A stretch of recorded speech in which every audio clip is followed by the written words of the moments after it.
Comment on fait pour faire des rencontres quand on est papa, quand on a des enfants, quand on a des gosses, quand on a des mioches, hein? C'est pas toujours évident. Faut arriver à essayer de manœuvrer à droite, à gauche, mais bon, rien de simple. En plus, on va pas se le cacher, c'est un sujet qui est pas tellement traité sur la toile. À chaque fois, on t'explique: «Oui, mais comment tu fais des rencontres? Nanana, c'est juste à bord». Ouais, d'accord, mais comment après tu fais pour embriquer le tout, hein, entre ta vie de parent, donc tes gosses, et après arriver à matérialiser ça en rencontre, rendez-vous, et cetera, et cetera.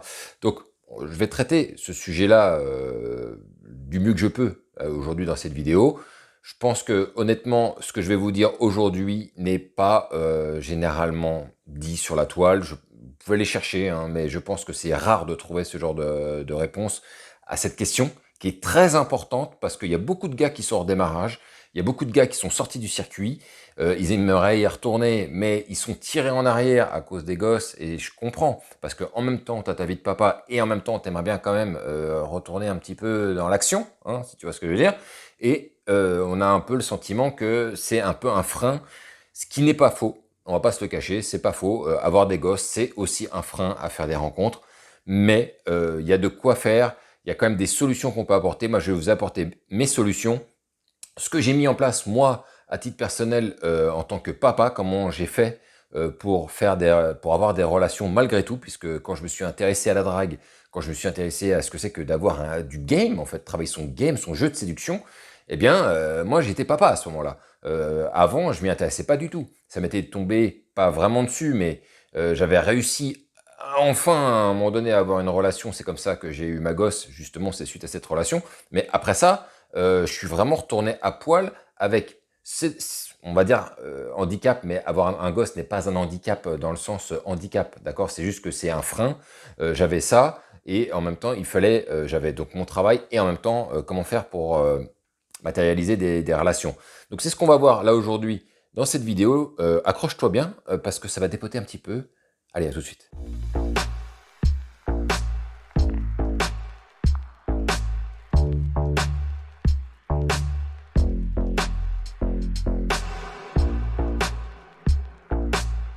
Donc, dans la série, des excuses, on en a, plein, on est nombreux à en avoir. Donc, bah, j'ai des gosses. Comment tu fais pour avoir une relation? Bah, c'est pas facile, j'ai les gosses, j'ai machin. Oui, effectivement, ça peut être, un gros, gros frein, en fait, à certains moments. Mais avant de vous parler, parce que je vous donnerai après quel est le mode de garde, en fait, le plus idéal, que je vous dirai en fin de vidéo. D'abord, je veux juste vous dire une chose, les gars, et parce que moi-même je l'ai fait. Vous pouvez très bien aborder alors que vous êtes avec votre gosse. Alors, on s'entend bien, ça ne veut pas dire que tu vas aller claquer une interaction pour fatalement revenir avec un numéro de téléphone. C'est tout à fait possible, mais surtout, ce que je voudrais vous dire, les gars, c'est que si vous êtes là, de retour dans le circuit, en redémarrage, vous cherchez des solutions, vous cherchez à comprendre, ok, Brice, il me dit, il faut aborder, très bien, mais comment je fais? Moi, j'ai ma gosse, je suis au supermarché et tout, comment je fais? Moi, j'ai déjà fait des abordages, entre guillemets, avec ma gosse, mais ça a toujours été quelque chose de friendly, parce que quand on est en train d'apprendre, on est en apprentissage, on est en train d'essayer de trouver un moyen de savoir comment on fait pour caler une interaction, comment arriver à manœuvrer une conversation. Eh bien, vous pouvez le faire dans la vie de tous les jours. C'est ce que je vous dis tout le temps. Vous pouvez faire des interactions dans la vie de tous les jours. Et dans la vie de tous les jours, vous n'êtes pas obligé de faire des interactions pour draguer fatalement. Déjà, vous commencez à vous entraîner à discuter avec les gens. Et moi, ça m'est arrivé plein de fois, hein, de discuter, de demander un renseignement. Ah, mais vous avez acheté ce type d'ingrédient, mais excusez-moi, hein, parce que je vois ça dans votre caddie. Et véridique, hein, les gars, ce que j'ai fait. Et je demande, je dis, mais avec quoi vous le cuisinez? Parce que je l'ai toujours vu, cet ingrédient. Je me suis toujours demandé, mais avec quoi on peut le faire? Et là, je vois que vous l'avez, donc j'imagine que vous savez. Et là, la personne, elle va vous commencer à vous dérouler. Ah bah oui, bla bla bla bla bla bla, comment je fais, je cuisine, blablabla. Ah oui, vous mettez tel type d'aliment. D'accord, c'est intéressant. Et vous essayez comme ça d'entretenir des conversations dans un supermarché, c'est très simple de faire des trucs comme ça. Moi, avec ma gosse, je l'ai fait plein de fois. Tant et si bien d'ailleurs que ma gosse, elle m'a dit, je sais plus, elle devait avoir 4 ans, comme ça. Elle m'a dit, mais toi, tu parles avec tout le monde. Et je lui dis oui. Et c'est une grande leçon, les gars, qu'il faut retenir. Parce que je lui dis oui, moi j'aime bien parler avec les gens, et elle me faisait cette réflexion d'enfant, en me disant, mais toi tu parles toujours avec tout le monde. Alors, sachant pas, comprenant pas que moi j'étais en train en fait entre guillemets, de m'exercer ou parce que j'avais aussi envie d'avoir de l'interaction alors que je suis dans un moment où, entre guillemets, je ne peux pas l'avoir. Mais si votre enfant, il comprend juste que vous êtes quelqu'un qui discute avec tout le monde, c'est génial. Parce que même si vous abordez une femme et que ça se passe bien, etc., pendant que vous allez discuter avec elle, vous aurez votre gosse sous le bras, vous allez pouvoir lui demander, ah oui, bah alors j'imagine que ça doit pas être évident là de remplir un caddie pour toute la famille. Et si vous avez l'information qui tombe du type, oh bah non, bah moi de toute façon on est séparés maintenant, donc le caddie il est beaucoup plus petit qu'avant. Vous avez déjà une bonne information et vous pouvez essayer de voir, ah oui, d'accord, bah on en est tous au même point. Hein, où est-ce que je sais pas, c'est pas toujours évident en plus de refaire sa vie. Et juste pour voir un petit peu ce qu'elle dit, si elle dit ah bah moi ça y est, bon j'ai retrouvé quelqu'un maintenant, mais bon c'est relax, on se voit de temps en temps, ok. Si elle vous dit ouais c'est sûr que c'est pas évident avec les gosses et tout, vous sentez que finalement elle est célibataire, vous allez pouvoir un petit peu accélérer et de manière très friendly, dire bah on pourrait peut-être se revoir, je sais pas, prendre un verre un de ces quatre, même devant votre gosse, hein, vous échangez votre numéro de téléphone et devant votre enfant, ça va sembler comme quelque chose de friendly en fait, si elle est petite. Une fois que vos gosses ils commencent à devenir un petit peu plus grands, type adolescents, etc., effectivement, ils vont voir le manège arriver. Mais quand ils seront adolescents, il sera peut-être temps aussi de commencer à dire les choses et dire écoute, papa, il a plus envie d'être seul, il aimerait bien rencontrer quelqu'un, donc de temps en temps, si je vois une belle femme, je vais y aller. Donc, et vous allez pouvoir mettre un stratagème simple en disant voilà, le jour où je le fais, mets-toi un petit peu en retrait, le temps que je fasse mon interaction, ça va pas durer longtemps. Mais il faut être clair aussi avec les enfants. Les enfants, ils sont pas bêtes, hein. Tu sais, quand ils grandissent, à un moment donné, il faut savoir leur dire, écoute, tu crois que je suis un prêtre ou quoi? Moi aussi, hein, j'ai envie de rencontrer des gens. Moi aussi, j'ai envie de rencontrer une femme et d'avoir une femme qui me plaît. Donc voilà, là, je vais peut-être aborder une nana. Mets-toi un petit peu, mais ça va pas durer longtemps, t'inquiète pas, etc. Pourquoi pas? Moi, franchement, je trouve que le pire qu'on puisse faire aux enfants, c'est de leur cacher la vérité. Et on leur cache très souvent la vérité. Et des fois même, on leur invente un monde qui n'existe pas. J'y ai contribué. Hein, le royaume de Noël avec le Père Noël, être complètement imaginaire qui n'existe pas, c'est mentir aussi aux enfants et les mettre et les placer dans un monde qui n'existe pas. Après, quand ils se prennent deux trois claques dans la gueule, ils comprennent pas le monde réel, évidemment. Et honnêtement, c'est vraiment même, d'ailleurs, je fais une petite parenthèse, quelque chose que je remets un petit peu finalement en question et je me dis qu'on j'aurais dû faire autrement. Mais bref, en tout cas, voilà, c'est comme ça. Mais oui, vous pouvez faire une interaction avec votre gosse si elle est toute petite. Faites une interaction friendly. S'il est plus grand, à un moment donné, faut lui dire les choses, faut expliquer. Hein. De toute manière, vous aurez aussi cette conversation-là avec vos gosses quand ils grandiront sur comment ça se passe, la sexualité, les rencontres, que ce soit une fille ou un garçon, hein, ça change absolument rien. Puisque moi, pour le coup, j'ai une fille. Donc voilà, ça c'était pour la première partie. La deuxième chose que je voulais vous dire, les gars, donc c'était sur les gardes partagées, etc. Les systèmes de garde, ça peut vraiment être pire. Le système de garde est pire que d'avoir un enfant. Parce que le système de garde peut vous bloquer littéralement des pans entiers de planning pour pouvoir caler des verres, etc. Parce que, ok, aborder, on peut faire par-ci, par-là, tu rentres du boulot, tu croises une nana, on peut faire. On peut échanger un numéro de téléphone, mais après, c'est pour se voir. Et moi, je l'ai vu avec des nanas qui ont des gosses aussi, qui ont des gardes aussi partagés, et c'est une galère pour les revoir. Une semaine, c'est ça. Souvent, et on va pas se mentir, c'est souvent le mec qui annule le plus souvent. Il va, ouais, je sais que la semaine prochaine, c'est à moi de garder les gosses, mais est-ce que tu peux garder parce que là, je suis en déplacement ou je sais pas quoi. Et donc, la nana elle se retrouve bloquée pendant 3 semaines avec ses gosses où elle peut pas sortir du tout. Et c'est un enfer. Et si ça vous arrive aussi, c'est rare qu'il y ait une garde euh, totale en fait pour l'homme, mais bon, si vous avez ce genre de choses aussi, vous allez comprendre.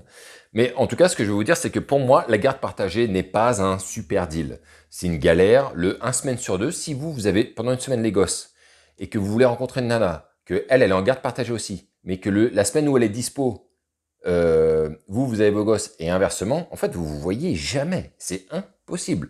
Et oui, donc il va falloir trouver quelqu'un qui a un planning beaucoup plus free que le vôtre, ce qui n'est pas évident, parce que quand on monte en âge, quand on est jeune, il n'y a pas de souci, tout le monde a des plannings dispo, tout va très bien hein, à 20 ans. Mais à partir de la trentaine, quand les gens ont commencé à faire leur vie, que ça se sépare, etc., là, à un moment donné, ça devient difficile d'arriver à trouver quelqu'un qui est exactement symétrique, à moins que vous demandiez à basculer votre système de garde et vous calquer sur la personne. et de vous arranger avec la mère pour dire, écoute, est-ce qu'on peut pas juste décaler, en fait, à partir de la semaine prochaine, finalement, c'est moi qui vais la prendre, etc., pour qu'en fait, ça matche parfaitement bien. Mais là, c'est dans le cadre où vous êtes certain qu'avec cette personne-là, ça va le faire. Parce que si à chaque fois que vous rencontrez une nana et qu'il se passe un truc similaire, vous n'allez pas à chaque fois changer les rouages. Donc, moi, je vais vous dire, moi, ce que j'ai comme système de garde. Ma gosse, elle vit chez sa mère. C'est généralement comme ça que ça se passe. Je n'ai pas de garde partagée. Pour moi, la garde partagée, c'est un enfer. Je n'en voulais pas. Je ne voulais pas ce système de une semaine sur deux. Donc, si j'avais dû le faire, je l'aurais fait, c'est clair, mais ça m'aurait vraiment foutu dans la merde, ça c'est sûr. Le fait qu'elle soit chez sa gosse, chez sa mère, pardon, est clairement un avantage pour les hommes. Et il faut prendre cet avantage, les gars. À un moment donné, ça suffit de, ouais, mais bon, non, non, il faut prendre cet avantage. Elle vit chez sa mère toute la semaine, ce qui me laisse le champ libre, déjà une bonne partie de la semaine, caler des verres, etc. Et oui, sa mère, elle a plus le poids de la garde que moi, c'est un fait, c'est ce qui se passe très souvent, et honnêtement, moi je trouve que c'est fantastique, moi je ne regrette pas, ça ne veut pas dire que je n'aime pas ma gosse, ou que je veux pas la voir les gars, c'est juste qu'il y a un moment donné, il faut aussi qu'on puisse vivre, et il y en a un des deux, bah, du coup, qui est un petit peu sacrifié sur l'affaire, même si, fondamentalement, c'est vraiment sa mère qui a tout poussé pour qu'elle puisse la garder. Moi, à partir de là, c'est royal au bar. Si la nana elle a envie absolument de garder l'enfant toute la semaine pour avoir le contrôle un peu sur ça, bon, il faudra faire gaffe après à ce qu'il n'y ait pas des petits litiges par-ci par-là, mais c'est parfait. Ensuite, comment on s'est organisé pour voir la gosse? Ben moi, c'est très simple. Au lieu de prendre un week-end sur deux, parce que c'est souvent ce qui se passe, tu as le un week-end sur deux, moi, je voulais pas de ça. Je voulais voir ma gosse toutes les semaines. Et sachant qu'en semaine, c'était très compliqué de la voir. Donc, qu'est-ce qui s'est passé? C'est que moi, je la récupère le vendredi soir et je la redépose le samedi soir. Ce qui fait que sa mère comme moi, on a euh, une soirée par week-end où on peut sortir. C'est-à-dire qu'elle a son vendredi soir, si elle veut sortir, elle peut, puisque je garde la gosse. Je la redépose le samedi en fin de journée, vers les coups de 20h. Et donc après, moi, je peux aller sortir et aussi aller m'éclater en soirée ou même caler un verre, si vous voulez. Et après, ça s'ajuste, hein, s'il y a besoin de déposer avant, après, etc. Ça, c'est après, c'est de la communication entre personnes. Et ça, c'est souvent, ce mode de garde-là, je l'ai encore jamais vu. Je connais personne qui a ça. Et après, on va me sortir. Alors, on m'a sorti tout un tas de trucs. Hein. Ouais, c'est bizarre, ton truc, la gosse, ça doit être perdu. Pas du tout. La gosse, elle s'est habituée à ça. Elle a compris comment ça se passait. Elle sait que tous les vendredis soirs, elle vient chez moi. Non, je vais pas caler un verre. Maintenant, sauf situation exceptionnelle, ça peut m'arriver de demander à sa mère de décaler et de voir si on peut bouger un petit peu et d'interchanger. Mais voilà, grosso modo, franchement, c'était vraiment le meilleur des deals pour pouvoir avoir mon week-end, sortir, aller en soirée, aller en club, etc., aller en bar le samedi soir. Et en même temps, j'ai ma gosse, donc c'était royal au bar. Vous pouvez très bien organiser un arrangement pareil. À savoir que c'est quelque chose qui n'est pas dans les bouquins. Hein, donc je sais que quand on a officialisé ça au tribunal, ils nous ont regardé avec un œil un peu... c'est quoi ce merdier? Ça n'existe pas votre truc. Ça existe peut-être pas, mais nous on le fait. Et donc ils ont même pas pu l'officialiser sur papier. Ils ont dû faire un truc du type un week-end sur deux parce qu'ils ont dit ça n'existe pas, personne n'y comprend rien. C'est votre stratagème à vous. Cassez-vous. Voilà, allez barrez-vous, vous nous faites chier. Et mais voilà, c'est quelque chose que je pense qu'il faut pas du tout exclure et vous pouvez très bien partir dans ce type de scénario. Et honnêtement, c'est largement vivable. Moi, je le vis au quotidien.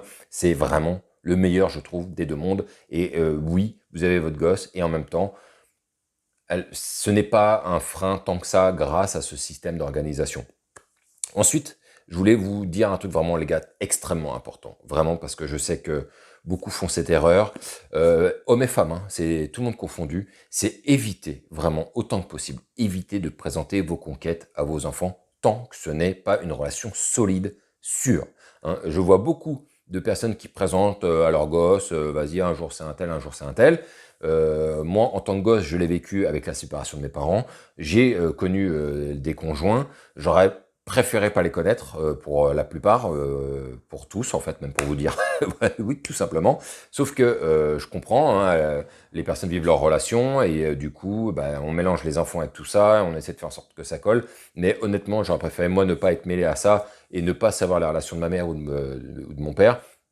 Mais ils m'ont un petit peu du coup mis dedans et voilà, c'est quelque chose moi que je trouve qui est pas bon pour les enfants. Moi, j'ai déjà eu des relations que ma gosse a déjà vues, mais elle ne savait pas que c'était une relation. Elle pensait que c'était juste une copine. Parce que tant que c'est pas sûr, tant qu'on n'est pas dans un truc durable et que ça va continuer dans le temps pendant plusieurs mois, voire plusieurs années, moi j'ai envie de vous dire, parce que plusieurs mois ça veut rien dire, ça peut être 2, 3 mois. Il faut vraiment que ça dure dans le temps. Si c'est pas du sûr, vous n'allez pas vous caler avec la personne pour de bon, c'est pas la peine parce que sinon ça va avoir un effet moulin où un jour c'est un tel, un jour c'est un tel, le gosse n'y comprend plus rien.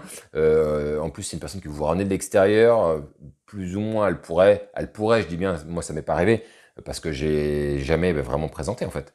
J'ai jamais même présenté du tout. Et ça pourrait impacter justement l'éducation avec votre gosse, sa relation avec la personne que vous amenez. Enfin bref, tout ça c'est un peu chiant. Et vraiment, moi je vous invite à éviter ça autant que possible. Préservez votre enfant. Vous n'êtes pas obligé de lui présenter toutes les personnes avec qui vous sortez, toutes les meufs avec qui vous avez une relation. Faites-le uniquement quand c'est vraiment du solide. À ce moment-là, il n'y a aucun souci, on sait que c'est dans le temps et l'enfant ne va pas être déstabilisé. Mais si vous faites ça plus ou moins régulièrement, même une nana par an, ce n'est pas bon et votre enfant aura une image un peu biaisée de vous. Et quand votre enfant grandira, probablement qu'il en fera des déductions que vous ne souhaiteriez pas qu'il fasse. Et à ce titre-là, moi, je vous invite vraiment à vous protéger par rapport à ça, à protéger votre gosse.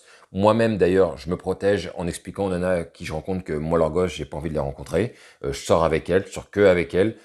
Peut-être que je rencontrerai ces gosses si la situation, elle commence à devenir justement plus ancrée, plus solide. Dans ces cas-là, pourquoi pas, je me l'interdis pas, mais dans les premiers temps, dans les premiers mois de la relation, c'est clair et net, je ne veux pas rencontrer les gosses des nanas avec qui je sors, et bah, je l'ai jamais fait. Voilà, et les femmes comprennent très bien justement ce système en disant j'ai pas envie, voilà, ton gosse il va pas comprendre, etc. C'est un peu bizarre. Après on va jouer un double jeu ou j'en sais rien pour faire un peu le pote et tout. Ça m'intéresse pas. Soit t'es dispo, on se voit tous les deux, soit pour l'instant c'est pas la peine. Et bonne chance et j'espère que ça s'organisera mieux de ton côté. Mais voilà comment ça se passe. Voilà les gars, c'était une vidéo dense. Je pense qu'elle était importante. Il fallait mettre un petit peu au clair ça. Vous me direz ce que vous en pensez. Tous les papas là qui me regardent, je sais qu'il y en a. Mettez-moi un petit commentaire. Dites-moi vous comment ça se passe. Dites-moi vous les gardes que vous avez. Est-ce que c'est un frein pour vous? Est-ce que vous, au contraire, vous avez trouvé quelque chose qui tourne bien? Où vous pourriez justement avoir une relation facilement avec une femme, ou même faire une rencontre tout simplement. Dites-moi les gars dans les commentaires, mettez-moi un like, mettez-moi un dislike, les gars, vous rechanter on va pas rechanter le truc 15 fois. Sur ce, on se retrouve pour une prochaine vidéo, et vive le game.